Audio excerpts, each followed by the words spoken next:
It's good to see everyone tonight. Cold night to be out, but glad you made the effort to come out and be here for this Bible study period. A lot of things in this life really don't make any difference, do they? For example, if you drink Coke or you drink Pepsi, it doesn't really matter. You're going to gain weight either way. If you drive a Ford, you drive a Chevy, and I know we like to razz each other, Chevy guys, Dodge guys, but it really doesn't matter as long as that vehicle gets you from point A to point B. It doesn't matter what your favorite color is, if it's blue or green or orange, it doesn't matter. And we could go on and on. There are all sorts of things in life that really don't amount to much at all.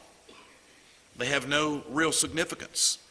But on the other hand, there are some things in this life that are very important. And they do make a difference as far as the choice that we make.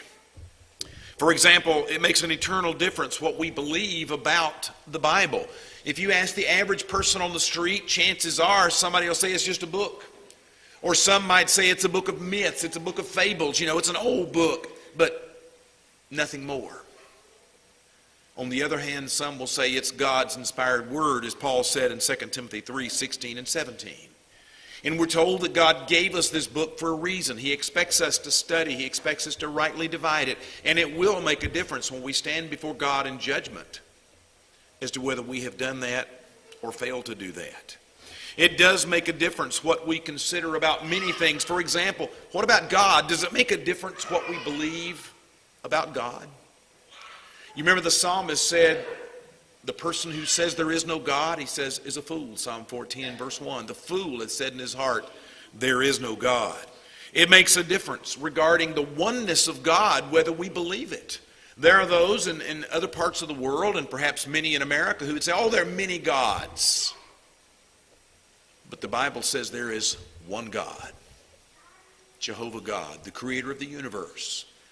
And whether we accept that truth and whether we believe that truth will be very important when we stand before our Creator in the last day.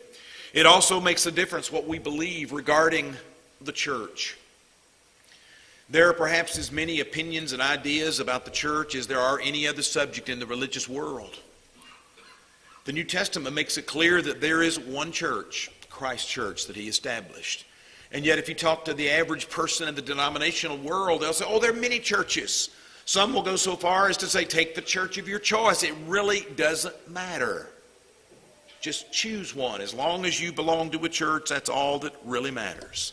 And yet inspiration says that the church that Christ died for, His bride, is the one where the saved are found.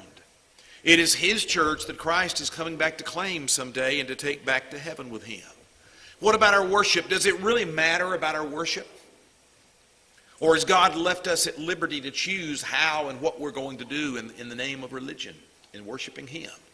Many people say it doesn't matter. If you want to play an instrument or instruments, if you want to have clowns in the service, if you want to have games, recreation. In fact, today you can find most anything in the world. I was reading an article today.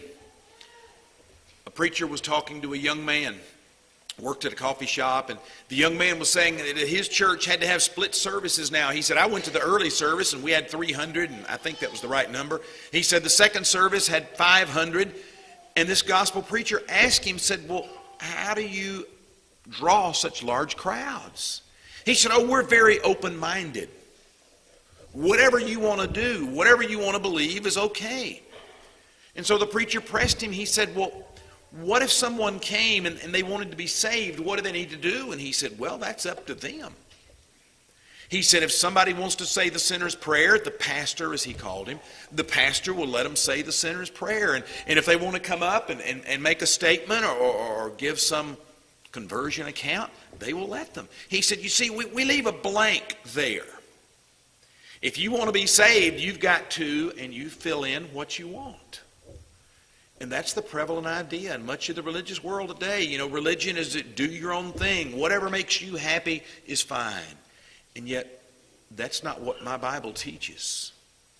And it will make a difference when we stand before God and He's going to ask, why didn't you worship me as I prescribed? Why didn't you obey my plan of salvation? Why didn't you do what I instructed as far as Christian living? And there are many other examples of things that will make a difference. Now, obviously, many things that we do in the church are not significant. The number of songs that we sing, the time of day that we meet, these things don't matter. But the things we've been talking about tonight, the existence of God, what is the Bible, God's plan of salvation, the church, and many others, they do make a difference. And so let me encourage you, even though we are members of the church, I'm sure that most everyone here tonight is already a member, but we still need to be constantly watching and being on guard that we don't allow ourselves to be led astray, that we don't take up with things that are not authorized. Because it does make a difference what we do and what we believe to God as He makes clear in His Word. Tonight, if you're not a Christian, you have the opportunity to become one. You can come in faith, turning from your sins, repenting of them, confessing the name of Christ, and being baptized for the forgiveness of your sins. Or perhaps you just need the prayers of the church to be stronger, to do better in your Christian walk. Whatever we can do to help you, will you come while we stand and we sing?